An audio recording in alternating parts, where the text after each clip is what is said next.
Constitutional provisions are necessary for success of the federalism.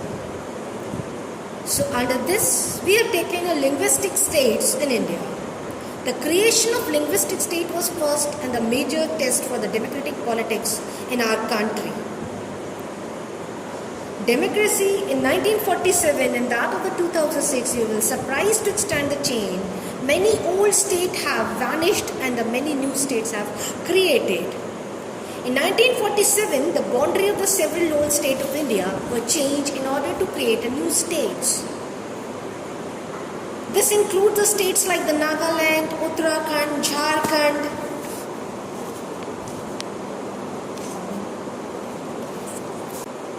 When the demand for the formation of the states on the basis of the language was raised, some national leaders feared that it would lead to the disintegrations of the country. The central government resisted linguistic state for some time, but the experience has shown that the formation of linguistic states has actually made the country more united. It has also made the administration easier. Then we have think about the language policy in India.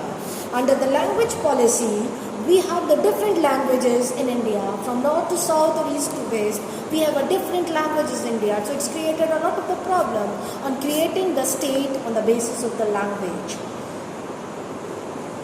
Then India has identified the 21 languages as a scheduled languages. A candidate in examination conducts for the central government position may opt to take the examination in any of these languages. Some states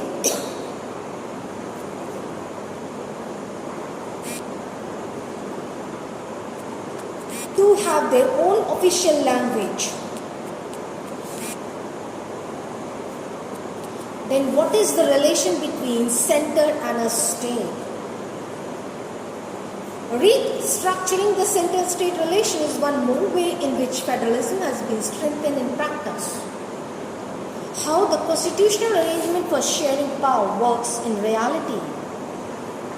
Center and in most of the state, this meant that the state government did not exercise their rights as autonomous. As and when the ruling party at the state level was different, the party that ruled at the center tries to undermine the power of the state. All this changes significantly after 1990. This period saw the rise of the regional political parties in many states of country. This was also the beginning of the era of the coalition government. What is the meaning of coalition government?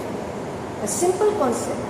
When none of the party wins the majority, they tie up with the small regional parties, or they make one big union and forms a central government or a state government that is called a political party. Like an example, presently we have an NDA government in India that is called a National Democratic Alliance. Means when the BJP has allies with the small regional parties and shown its power in the politics and framed the parliament. That is the meaning of coalition government. Under the rural self-government, Jilla Parishad means cover the entire district. Gram Samiti, intermediary or a middle levels of the government. Then the Gram Panchayat, village or a group of a village, that is called a rural government.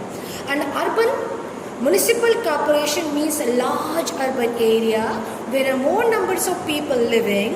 In Hindi we call it a Nagar Nigam. And the municipal council, that is a smaller urban area, we call it a municipal council. In Hindi we call it Nagar Palika, where a small number or people live in that area. So where the small number of the people lives in that area function as a municipal. Then we talks about the important features of the local government bodies. In the new system of the local government, There are now about 36 lakh elected representatives in the panchayat and municipalities all over the country. This number is bigger than the population of many countries in the world.